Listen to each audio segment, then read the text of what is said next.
siang teman-teman semuanya. Assalamualaikum warahmatullahi wabarakatuh. Jadi kami dari kelompok 5 akan mempresentasikan hasil diskusi kami yang mana itu ada yaitu media dan budaya populer dalam masyarakat Indonesia.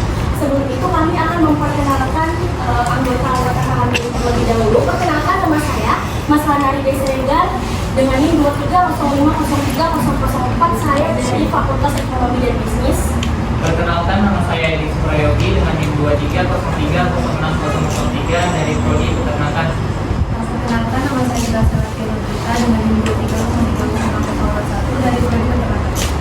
Perkenalkan, nama saya Agnes Teresya Manunggung dengan NIM 24080202. Saya dari Fakultas Matematika dan Ilmu Pengetahuan Alam, Prodi Kimia. Perkenalkan, nama saya Bima Safiuddin dari Asika dengan NIM 23070412. Saya Sandi Prasetyo, saya dari Proyek Bahasa Inggris dengan NIM 230705.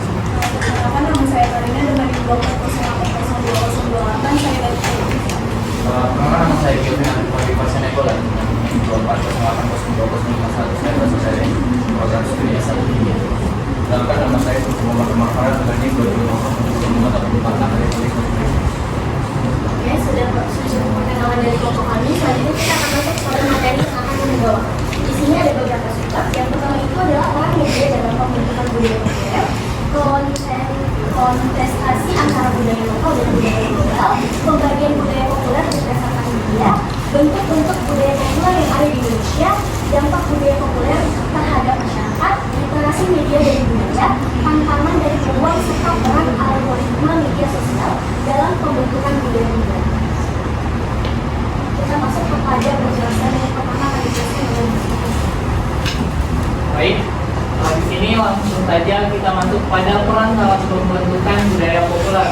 Pertama-tama kita perlu memahami media baik konvensional seperti radio maupun televisi maupun media digital seperti YouTube, TikTok, Instagram dan maupun media sosial lainnya. Dia berdampak memberikan dampak besar bagi pembentukan budaya populer itu sendiri. Nah, media konvensional seperti televisi dan radio sudah sejak lama menjadi saluran utama untuk menyalurkan berbagai hal seperti sinetron, musik, bahkan iklan juga, di mana semua itu secara tidak langsung membentuk selera dan kebiasaan kita sehari-hari. Yang dimana misalnya lagu yang sering kita dengar pada radio biasanya akan menjadi tren dan digemari oleh banyak orang. Namun seiring berkembangnya zaman, media digital mulai mengambil peran yang begitu besar. Misalnya media sosial seperti TikTok, YouTube maupun media sosial lainnya, dia mengambil peran yang begitu besar untuk menyebarkan maupun membuat konten. Bisa kita buat sendiri, misalnya melalui lewat platform media sosial YouTube, TikTok, Instagram, dan media sosial lainnya. Nah, yang dimana artinya kita dapat membuat maupun kita sekaligus jadi penonton, sekaligus bisa menjadi pencipta media populer itu sendiri. Jadi media sangat penting dalam menyebarluaskan dan membentuk budaya populer itu sendiri. Jadi melalui media sosial, sebuah tren bisa berkembang sangat cepat dan diterima oleh berbagai kalangan masyarakat. Selanjutnya akan dilanjutkan oleh rekan saya. yang kedua itu ada kontestasi antara budaya lokal dan budaya global. Globalisasi telah membuka pintu masuknya beragam budaya populer asing di Indonesia seperti K-pop dan drama Korea serta berbagai produk budaya barat. Kehadiran fenomena ini tidak hanya memperkaya dunia hiburan masyarakat Indonesia, tetapi juga membentuk identitas budaya baru di tengah masyarakat yang semakin dinamis. Berbagai acara musik, televisi, sinetron, fashion dari luar negeri ini mudah diakses dan diterima oleh berbagai kalangan, terutama generasi muda. Namun, arus budaya global ini juga menimbulkan kekhawatiran di kalangan masyarakat. Banyak pula khawatir bahwa budaya lokal yang terpinggirkan atau bahkan tergantikan oleh budaya asing yang lebih populer dan digemari. Budaya tradisional seperti seni pertunjukan bahasa daerah dan adat istiadat yang menjaga kehilangan tempat di hati generasi muda yang lebih terbiasa dengan budaya lokal. Di sisi lain, proses hibridasi budaya juga terjadi secara alami. Unsur-unsur budaya lokal tidak semata-mata hilang, melainkan beradaptasi dan berkolaborasi dengan budaya lokal, menghasilkan unsur budaya baru yang unik dan relevan. Contoh nyata dari proses ini seperti munculnya musik yang menggunakan bahasa daerah atau konten kreator digital yang memadukan tradisi lokal dengan gaya modern. Hibridasi ini tidak hanya memperkaya budaya Indonesia, tetapi juga menjadi bukti bahwa budaya lokal mampu bertahan dan berkembang di tengah arus globalisasi. Selanjutnya Selanjutnya kita masuk pada pembelajaran budaya populer berdasarkan media. Nah, media itu punya peran yang penting dalam penyampaian atau penyebaran budaya populer di sekitar kita. Dan berbagai masing-masing media itu punya caranya tersendiri dalam menyampaikan budaya populer itu sendiri. Yang pertama itu ada media konvensional, contohnya itu kayak televisi dan radio. Televisi dan radio ini punya pengaruh yang cukup besar juga dalam menyampaikan budaya populer, terutama bagi kalangan masyarakat yang belum terlalu familiar dengan yang namanya internet. Contohnya itu kayak kalau melalui TV itu kan dari acara-acara TV, sinetron, ataupun musik, ataupun mungkin kontes-kontes musik itu bisa membuat orang-orang itu ikut-ikutan dengan gaya-gaya yang populer gitu saat ini. Yang kedua itu ada media sosial. Media sosial ini cenderung lebih familiar itu dengan kalangan anak muda kan yang mudah kenal dengan yang namanya internet. Contohnya itu kayak TikTok, Instagram dan juga itu bisa menjadi pusat penyebaran budaya populer di kalangan anak muda. Karena orang-orang itu kan cenderung bisa bikin konten sendiri, bisa lebih kayak bebas berkreatif gitu kan, bisa lebih berkreatif dengan bebas itu. Lalu bahkan juga orang-orang bisa ikutan tren-tren musik yang lagi viral ataupun ngikutin kehidupan selebriti yang lagi viral gitu kan. Lalu yang ketiga ada media cetak dan juga media online. Contohnya itu kayak majalah. Walaupun sekarang masyarakat itu cenderung kurang berminat itu dengan majalah, tapi masih ada situs-situs ataupun blog online yang masih tetap kayak nyebarin tren fashion di masyarakat ataupun kehidupan selebriti yang lagi viral ataupun kayak hal apa nih yang lagi banyak digemari di masyarakat. Lalu yang terakhir ada platform streaming yang sekarang itu makin digemari terutama di kalangan anak muda karena kontennya itu cenderung lebih beragam dan juga kita itu lebih mudah untuk mengaksesnya. Contohnya itu kayak layanan streaming Netflix ataupun Spotify ataupun Disney Plus. Karena dari layanan-layanan ini kita itu bisa lebih bebas untuk memilih tontonan apa yang ingin kita lihat ataupun musik-musik hits yang ingin kita dengar. Tapi yang lebih menarik lagi, layanan streaming seperti ini itu tetap masih menyediakan film-film lokal ataupun musik-musik dari musisi lokal, sehingga kita itu tetap bisa mengikuti budaya populer apa nih yang ada di negara kita, tidak hanya mengikuti budaya populer dari negara lain. Sekian penjelasan dari saya. Penjelasan selanjutnya akan diteruskan oleh teman saya. Oke, baik. Sekarang kita lanjut dalam bentuk-bentuk budaya populer di Indonesia. Nah, di bentuk budaya populer Indonesia ini ada berbagai budaya yang mencakup. Yang pertama itu musik pop dan dangdut, lintas usia dan proses viral. Nah, contoh dari musik pop dan dangdut seperti artis Raffi Ahmad, Iwan Fals dan musisi lain seperti Siti Dream dan hip hop Korea dan sebagainya. Oke, yang kedua film dan sinetron yang mempresentasikan gaya hidup urban dan drama di keluarga. Nah, contoh dari film sinetron ada seperti Laskar Pelangi, Dilan, 1990 dan lain-lain. Yang ketiga ada tren fashion dipengaruhi oleh budaya Korea, Barat, dan lokal. Nah, contoh dari tren fashion ini seperti tren busana urban, Japanese fashion, serta kolaborasi antara brand lokal dan internasional. Dan selanjutnya yang keempat ada musik dan video viral sebagai ekspresi humor dan media sosial. Nah, video viral ini ya mas, kayak video TikTok yang lucu-lucu. Yang selanjutnya gaya hidup selebritas digital termasuk YouTuber, selebgram, dan TikToker yang sudah dikenal model generasi muda. Nah, contoh dari gaya hidup selebritas digital seperti YouTuber, Instagram, TikTok, dan nama-nama seperti Ria Ricis, Atta Halilintar, Jerome Pauline, Fadil Zaidi, dan artis-artis lainnya. Berikutnya kita jelaskan. Nah, di sini pada bagian ini saya akan menjelaskan budaya populer dan adat masyarakat. Nah, teman-teman, kalau misalnya kita bukan bicara yang namanya dampak ya, pasti itu tak lepas dari yang namanya dampak positif dan negatif. Nah, yang pertama, saya akan bahas terlebih dahulu untuk dampak positif budaya populer. Yang pertama itu mendorong kreativitas. Nah, budaya populer itu dapat mendorong kreativitas kita, teman-teman. Kenapa? Ya, saya sendiri sering melihat bagaimana teman-teman di sekitar saya dan mungkin juga teman-teman di sekitar kalian itu menjadi lebih kreatif. Kenapa? Karena terinspirasi dari tren yang sedang populer.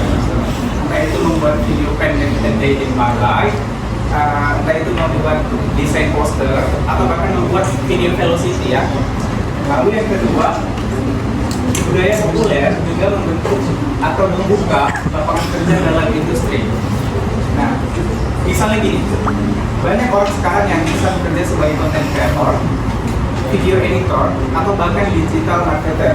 Semua itu berangkat dari tren yang lahir dari budaya populer. Bahkan, saya sendiri mempunyai teman, bahkan kalian juga mungkin punya teman yang bisa menghasilkan uang dari buat konten di TikTok. Ya. Lalu lanjut yang ketiga, itu budaya populer melatih kita untuk menjadi lebih kreatif. Budaya ini tuh mendorong kita untuk tidak hanya menjadi penonton, teman-teman, tetapi juga menjadi pencipta. Kita bisa mengekspresikan ide melalui ilustrasi, menulis blog, atau bahkan menciptakan produk sendiri seperti baju, stiker, atau merchandise. Lalu yang terakhir, menjadi media ekspresi diri. Nah, menurut saya ini sangat penting, teman-teman. Kenapa? Apalagi untuk kita ya sebagai anak muda, kita bisa mengekspresikan diri, mengekspresikan bagaimana cara kita berpakaian, pilihan musik, atau gaya bicara yang mungkin dipengaruhi oleh tokoh idola. Nah, selama itu positif, budaya populer itu bisa menjadi sarana baru untuk mengenal diri sendiri. Lalu kita masuk ke dampak negatif. Nah, yang pertama itu ada gaya hidup konsumtif. Nah, teman-teman, kita mungkin pernah ya merasa tergoda untuk membeli barang-barang hanya karena sedang tren. Seperti kemarin, apa yang sedang tren? Labubu ya? Iya, Labubu. Nah, kalau misalnya kita terpancing dan kita tidak mengkontrol diri kita sendiri, ini tuh sangat berbahaya, teman-teman.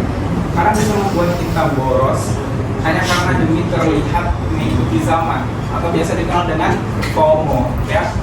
Lalu yang kedua, hedonistik. Budaya populer juga bisa menumbuhkan pola pikir yang hedonistik, teman-teman. Artinya banyak dari kita jadi fokus hanya pada kesenangan sesaat seperti nongkrong di kafe mahal, belanja berlebihan, atau mengejar validasi di media sosial. Padahal itu semua tidak selalu mencerminkan kebahagiaan yang sesungguhnya. Lalu kita masuk pada dampak negatif yang terakhir, yaitu mengurus nilai tradisional. Nah, menurut saya ini cukup mengkhawatirkan sih, teman-teman. Kenapa? Karena saya sendiri melihat banyak remaja ya, anak-anak muda sekarang itu lebih mengenal budaya K-pop daripada budaya mereka sendiri, seperti tari daerah atau bahkan bahasa ibu mereka sendiri gitu. Jika ini tidak disaring dengan baik, maka budaya populer ini itu bisa membuat kita merupakan identitas budaya kita sendiri. Mungkin itu saja dari saya. Selanjutnya akan dijelaskan oleh masyarakat. Selanjutnya adalah literasi media dan literasi adalah dalam menghadapi arus budaya populer, masyarakat perlu memiliki literasi media, yaitu yang pertama memahami. Memahami apa sih maksudnya? Kita itu harus mampu mendapat isi pesan dari media tersebut secara utuh dan benar. Jadi nggak boleh separuh kita mengambil itu. Yang kedua, kita harus bisa dapat menelaah tujuan, makna, serta dampak dari informasi yang diterima. Yang ketiga, kita mengevaluasi informasi secara kritis. Di sini kita mampu menilai kebenaran dan keakuran informasi serta memisahkan antara fakta dan opini. Dengan literasi media yang baik, diharapkan kita sebagai masyarakat dapat menjadi informasi yang berguna dalam rangka membentuk sikap kritis terhadap konten media yang ada, sehingga menghindari pengaruh negatif, hoax, kekerasan, pornografi atau gaya hidup yang tidak sesuai dengan budaya lokal. Selanjutnya akan dijelaskan.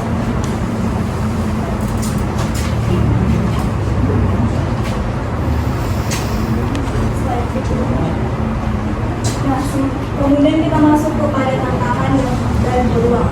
Nah, dalam era globalisasi yang kian pesat, budaya global semakin mendominasi ruang publik dan konsumsi masyarakat, baik melalui media sosial, hiburan maupun gaya hidup. Hal ini menjadi tantangan serius dalam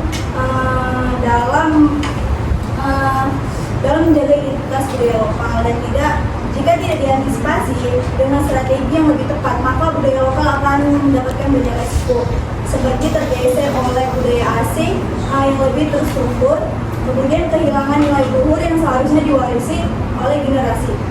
Namun dengan demikian, globalisasi juga dapat membuka peluang yang sangat besar bagi Indonesia, terutama dalam pengembangan industri kreatif. Dengan demikian, inovatif dari budaya lokal dapat diangkat dan dipromosikan ke tingkat yang lebih luas, bahkan dapat menembus pasar internasional. Peluang ini dapat diwujudkan dengan melalui yang pertama itu dengan mengangkat kebudayaan lokal seperti tarian, kain tenun, kuliner maupun yang lainnya.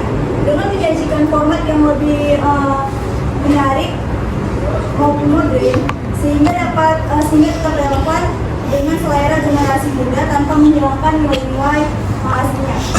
Budaya populer ini seharusnya tidak dianggap sebagai ancaman, melainkan dapat dijadikan sebagai strategi adaptif untuk memperluas jangkauan budaya lokal. Mungkin selanjutnya akan dijelaskan oleh Sebenarnya kita akan masuk ke peran algoritma media sosial dalam pembentukan budaya populer. Sebelumnya di sini kita semua pasti tidak asing lagi dengan aplikasi seperti TikTok, Instagram, dan YouTube seperti itu ya. Nah, itu adalah media sosial yang dapat membentuk budaya populer dengan menyajikan konten berdasarkan preferensi dan tren pengguna. Hal ini dapat membentuk menciptakan filter bubble. Sebelumnya filter bubble itu adalah situasi di mana kita melihat suatu informasi itu secara yang kita suka seperti itu. Contohnya itu seperti TikTok kita. Nah, kita kan pasti ada kayak FYP TikTok kita itu seperti hal-hal yang kita suka. Cowok biasanya entah itu bola atau apa, cewek mungkin memasak atau make up.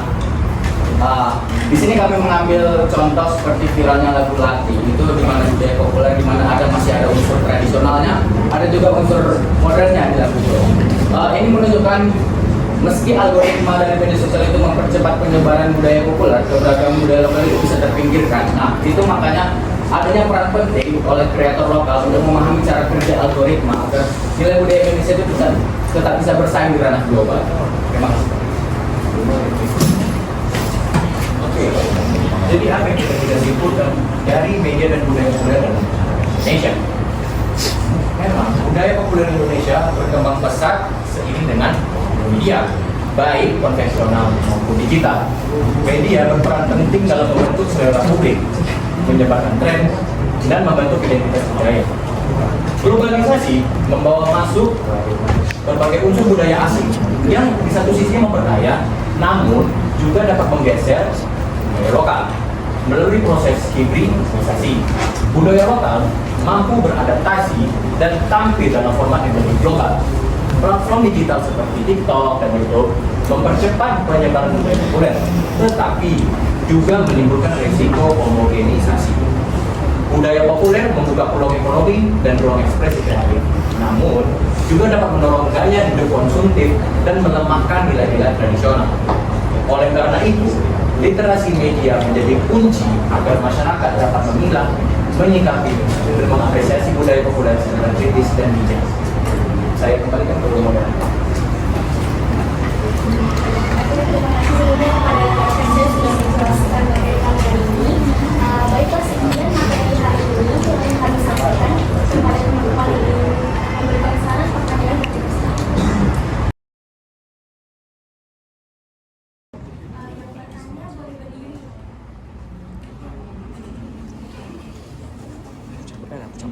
Terima kasih atas kesempatannya. Perkenalkan, nama saya Hendy Barus dengan NIM 23051195 dengan prodi ekonomi. Pertanyaannya, tadi saya baca PPT-nya tidak ada membahas tentang media pembayaran. Nah, itu akan menjadi pertanyaan saya. Kita tahu dompet digital seperti GoPay, GoFo telah mengubah budaya ngutang di warung dan menjadi transaksi yang instan.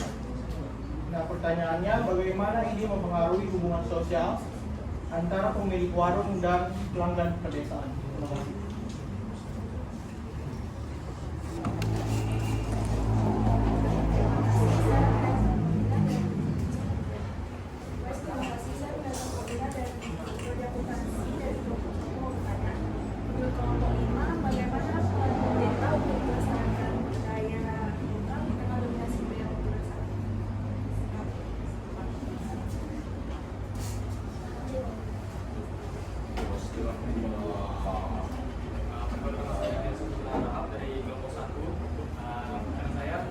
Dalam konteks investasi, apakah budaya lokal hanya dipertahankan sebagai simbol saja di tengah dominasi media global, atau justru media lokal mampu melawan pengaruh kuat budaya global? Kalau misalnya budaya lokal mampu melawan pengaruh kuat budaya global, menurut kelompok 5, apa saja cara yang dapat dilakukan oleh budaya lokal?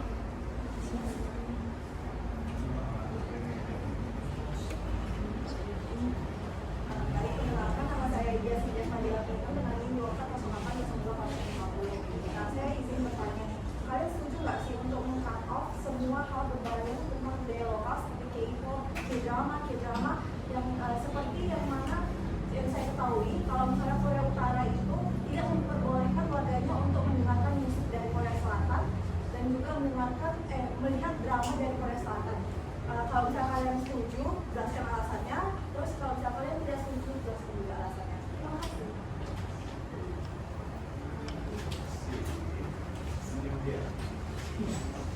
Perkenalkan, saya mewakili Pradipta dari kelompok 4 di Ketua 5. Saya 22.0 dan saya bagaimana pandangan kalian sebagai kelompok 5? Apakah budaya populer bisa mempertahankan eksistensinya di tengah tekanan budaya global yang semakin dominan? Lalu apa langkah yang dapat diambil agar budaya lokal itu tetap lestari?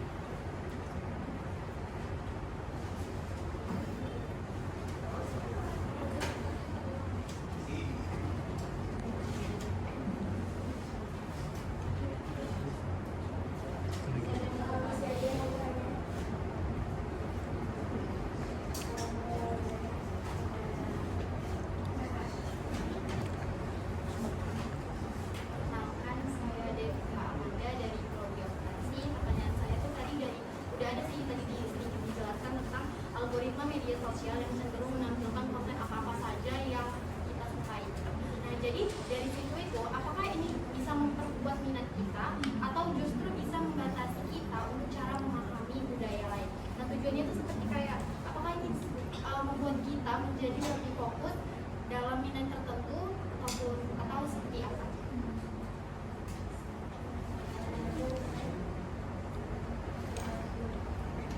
Baik, nama saya Rizky Putra, saya dari kelompok 3. Pertanyaan saya adalah mengenai peran algoritma media sosial dan budaya populer tadi, di mana menurut kelompok 5, bagaimana cara kreator lokal itu menyeimbangkan antara tren algoritma dan mempertahankan keaslian budaya mereka?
Pertanyaan tersebut itu adalah budaya populer lokal bisa tetap eksis asalkan mampu beradaptasi dalam format yang relevan dan memanfaatkan media digital secara strategis. Mungkin dengan adanya proses hibridisasi, yaitu ketika unsur budaya lokal dikombinasi dengan budaya global menciptakan beberapa budaya baru. Contohnya itu musik indie berbahasa daerah, terus konten kreator yang mengangkat tradisi lokal. Kemudian itu apa sih langkah-langkah yang dapat diambil agar budaya itu tetap lestari? Menurut saya langkah yang dapat diambil itu yang pertama itu meningkatkan literasi media masyarakat agar masyarakat bisa menyaring konten yang positif dan menghindari pengaruh negatif budaya asing. Yang kedua, mengangkat budaya lokal melalui media digital, konten kreatif yang mengemas budaya lokal secara menarik di platform seperti TikTok, YouTube, dan Instagram. Kemudian, memahami algoritma media sosial agar kreator lokal bisa memperluas konten budaya lokal lebih efektif dan menjangkau audiens yang lebih luas. Dan yang terakhir itu adalah menjadikan budaya populer itu sebagai peluang. Itu bukan ancaman, melainkan cara untuk memperluas jangkauan global di era globalisasi. Bagaimana Bang Rahim Kadita? Baik, terima kasih Bang Rahim Iman. Jawabannya dapat saya terima. Baik. Terima kasih. Selanjutnya pertanyaan dari Kak Devi Rianti Tambunan. Pertanyaannya itu, apakah budaya populer di Indonesia saat ini lebih mencerminkan identitas lokal atau dominasi budaya global? Mengapa? Jadi untuk jawaban dari Kak Devi ini, budaya populer di Indonesia saat ini lebih mencerminkan dominasi budaya global. Tetapi terdapat upaya pelestarian dan adaptasi identitas lokal. Tantangannya itu bagaimana mengolah budaya lokal agar tetap relevan dan menarik bagi generasi muda dalam format yang sesuai dengan zamannya. Bagaimana Kak Devi Rianti? Baik, terima kasih atas jawabannya Kak. Baik, terima kasih. Pertanyaan selanjutnya akan dijawab oleh teman saya. Ini bersama. Izin. Perkenalkan, nama saya Giovin Abdul Faizan Nainggolan dengan NIM 24080251. Di sini saya akan menjawab pertanyaan dari Kak Minerva Polina, yaitu menurut kelompok 5, bagaimana peran pemerintah untuk melestarikan budaya lokal di tengah dominasi budaya populer saat ini? Nah, untuk pemerintah itu sebenarnya memiliki peran yang cukup besar kan, di mana dalam menjaga budaya lokal agar tidak kalah oleh budaya populer yang sekarang mendominasi. Salah satu caranya itu adalah dengan membuat aturan yang melindungi budaya seperti tarian tradisional, bahasa daerah atau cerita rakyat. Budaya lokal juga perlu diajarkan di sekolah supaya anak-anak itu tahu dan bangga dengan budaya sendiri sejak kecil. Selain itu, dukungan nyata seperti dana, pelatihan, atau tempat untuk berkarya sangat dibutuhkan oleh para pelaku seni. Pemerintah juga bisa mempromosikan budaya lewat media, festival, atau kerjasama internasional. Yang tidak kalah penting itu, pelestarian ini harus melibatkan masyarakat dan pihak swasta agar lebih kuat dan berkelanjutan. Sekian jawaban dari saya, kiranya dapat menjawab pertanyaan dari Kak Minerva Polina. Terima kasih. Saya kembalikan ke moderator. Baik, terima kasih kepada rekan saya yang akan menjawab pertanyaannya, dipersilahkan.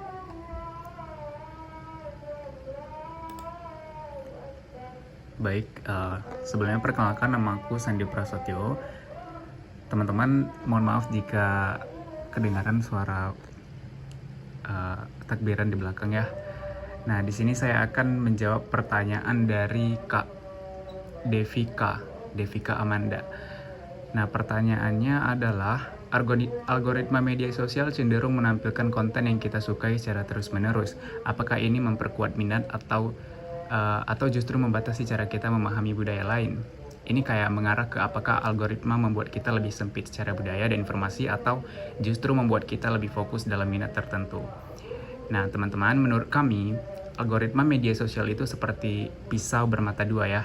Di satu sisi bagus karena bisa menampilkan hal-hal yang memang kita suka Misalnya kalau kita suka hal tentang musik atau desain, maka yang muncul di beranda ya konten-konten seputar itu terus.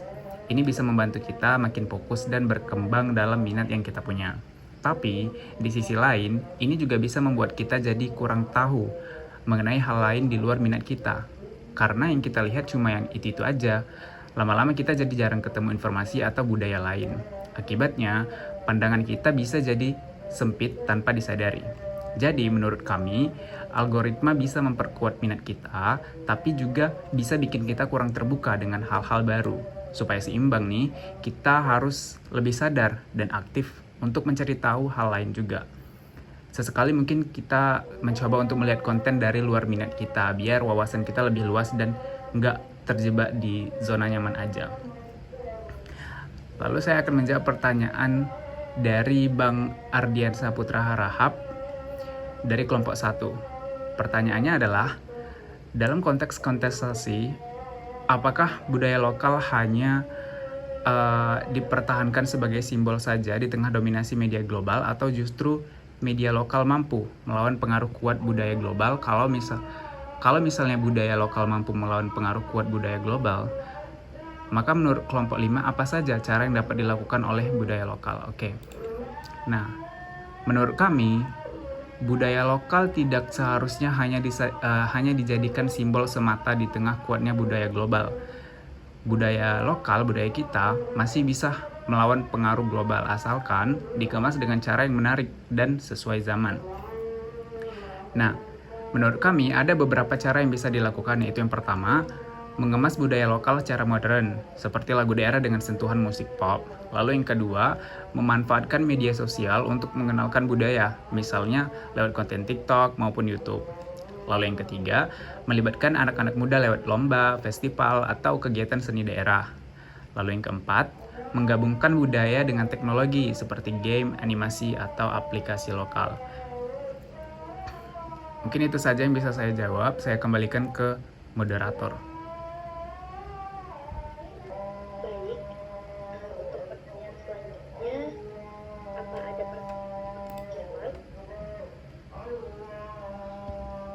Selanjutnya saya akan menjawab pertanyaan dari saudara Nofrengki Sangapta Barus. Baik, sebelumnya perkenalkan, nama saya Edi Suprayogi dengan NIM 2303 Nah, pertanyaannya, dompet digital seperti GoPay dan OVO telah mengubah budaya ngutang di warung dan menjadi transaksi instan. Jadi, bagaimana hal ini mempengaruhi hubungan sosial antara pemilik warung dengan pelanggan di pedesaan? Nah, baik. Jadi, dompet digital seperti GoPay dan OVO memang mempermudah transaksi, terutama karena cepat, praktis, dan tidak perlu menggunakan uang tunai. Nah, tapi di desa, belanja di warung bukan hanya sekedar soal bayar barang sendiri, melainkan juga soal hubungan sosial, di mana dulu kebiasaan utang-menghutang itu di warung jadi cara warga saling percaya dan membangun kedekatan. Pemilik warung tahu siapa pelanggannya, bahkan bisa jadi tempat curhat dan ngobrol. Nah, namun sekarang karena semua bisa dibayar langsung lewat HP, orang datang bayar lalu pergi, di mana interaksi yang biasanya terjadi jadi berkurang, dan hubungan pun jadi lebih formal dan lebih berjarak, di mana teknologi juga yang mempercepat transaksi ternyata juga bisa memperpendek waktu kebersamaan. Nah, jadi menurut para ahli sosial, di masyarakat pedesaan itu, kegiatan ekonomi seperti jual beli sebenarnya juga punya peran penting dalam membangun hubungan antar warga. Jadi, ketika proses itu digantikan oleh sistem digital, apalagi di zaman sekarang, jadi kedekatan sosial bisa ikut menurun. Jadi, meskipun dompet digital membawa banyak kemudahan, kita perlu juga secara bijak menggunakannya agar nilai-nilai sosial seperti saling percaya, keakraban, dan kebersamaan jadi tidak hilang. Jadi teknologi seharusnya mendukung hubungan sosial, bukan menggantikannya. Sekian. Baik, selanjutnya akan dijawab oleh teman saya.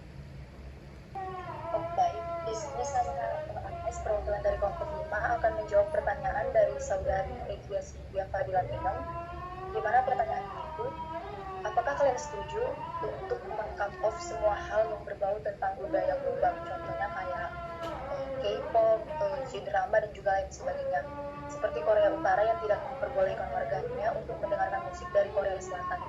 Jika kalian setuju, jelaskan alasannya, dan jika tidak, jelaskan juga alasannya. Baik, Disney menjawab, menurut saya pribadi, saya tidak setuju jika semua hal yang berbau budaya global ini, contohnya kayak budaya K-pop, itu langsung kita cut off atau kita larang total, seperti yang dilakukan oleh negara Korea Utara. Alasannya itu kan karena budaya global ini tuh bisa jadi salah satu cara kita untuk mempelajari hal-hal yang baru. Contohnya kayak kita bisa mengeksplor gaya hidup baru, kita juga bisa dapat nilai-nilai positif, contohnya itu kayak bisa membantu kita untuk belajar bahasa asing. Jadi intinya itu selama kita bisa menyaring mana pengaruh yang baik dan juga pengaruh yang buruk, tidak ada salahnya untuk kita menikmati hiburan dari luar negeri ataupun hiburan dari budaya populer dari negara asing. Justru dengan mengenal budaya lain, itu bisa membuat kita jadi lebih terbuka dan juga menghargai perbedaan. Namun kembali lagi, kita juga harus tetap bisa mencintai budaya sendiri dan tidak melupakan identitas sebagai bangsa Indonesia. Jadi menurut kami, yang penting itu adalah seimbang, bukan melarang total untuk budaya lain itu masuk ke negara kita. Sekian jawaban dari saya. Baik, apakah ada lagi pertanyaan yang jawab? Bagaimana cara kreator lokal menyeimbangkan antara mengikuti tren algoritma dan mempertahankan keaslian budaya mereka? Jadi untuk jawabannya itu, kreator lokal menyeimbangkan antara mengikuti tren algoritma dan mempertahankan keaslian budaya mereka dengan cara menggabungkan unsur budaya lokal ke dalam format konten yang sedang tren. Mereka mungkin memanfaatkan gaya berpakaian musik atau konsep visual yang sedang populer agar algoritma media sosial lebih mudah menjangkau audiens luas.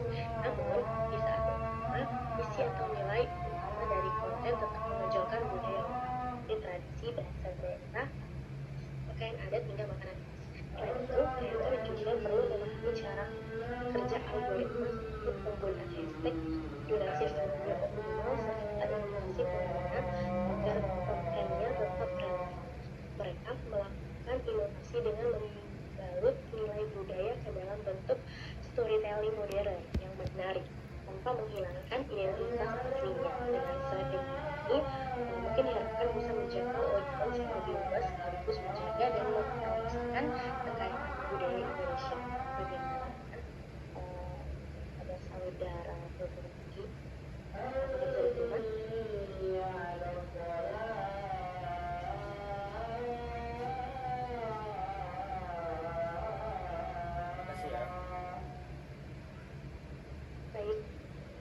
Baik, karena semua pertanyaan sudah dijawab, kami berterima kasih kepada teman-teman yang sudah memberikan pertanyaan dan berterima kasih kepada Ibu yang sudah untuk menjawab pertanyaan. Saya tutup presentasi ini pada hari ini.